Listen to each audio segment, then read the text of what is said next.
working to provide solutions to the global water crisis, and your help is needed. That's right. Haiti is one of a half dozen countries. The nonprofit organization Run4Water has been working to bring clean, drinkable water to those communities. Welcome, Greg with Run4Water, and Georgia, a student and a volunteer.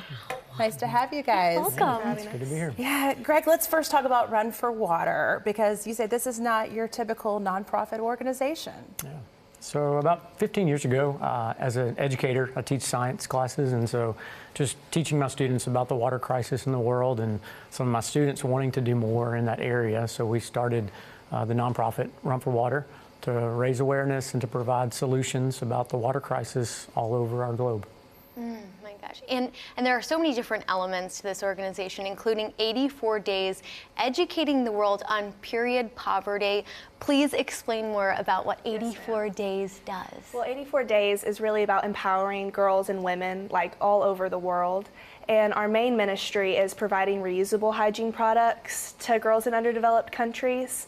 Some things that we do, we do self-defense lessons with them. We've actually taken self-defense classes here, so when we go to the countries, we're like more prepared for the questions that they ask.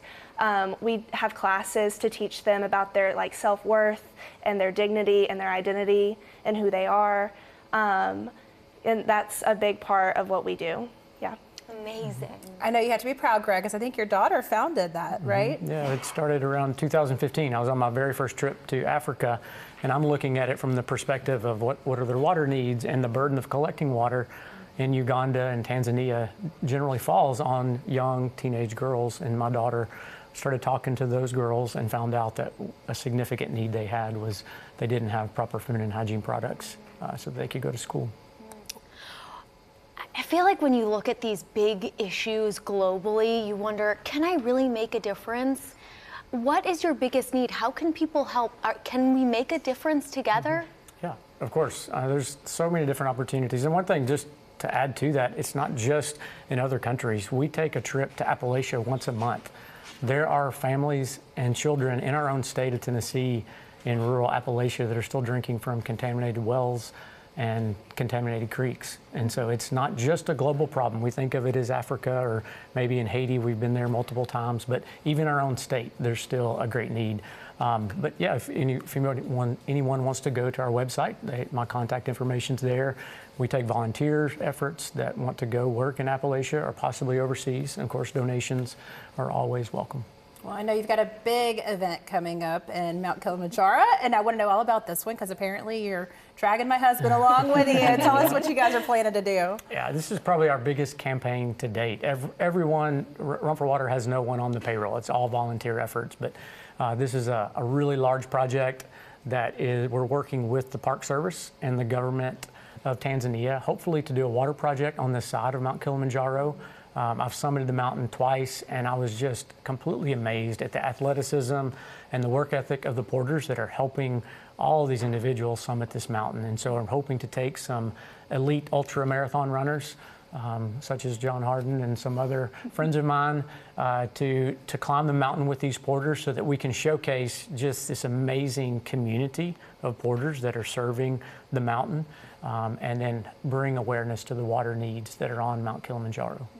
I'm so glad that you touched on that work ethic, because you look at people in other countries and you think, wow, they will not stop.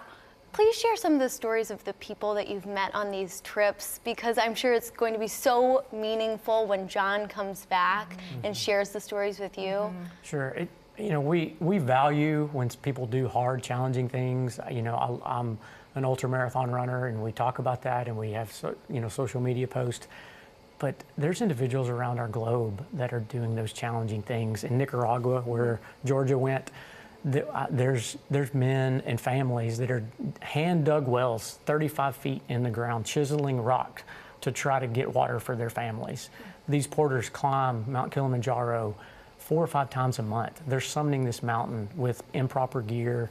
And so I hope to use, our campaign to feature their athleticism and what these individuals are doing on a daily basis. I saw on your website, you said water changes lives. I mean, there's some really surprising statistics that you had on there. Can you share some of those numbers with us? The water crisis in our world is is both humanitarian and environmental, and there's just an overlap. And so it's just being a better steward of the planet and taking care of those water sources. But there's still, it's the #1 cause of death in many of these countries is just contaminated water. And so that's just a great need that we're trying to raise awareness for and provide solutions for. Great work. Yes, thank you for that, and I look forward to hearing about your next adventure. Yes, I'm excited. Yeah, you Thank guys you, guys. remember water changes everything. Make a donation and change a life at run4water.net. Again, that's run4, the number 4, water.net.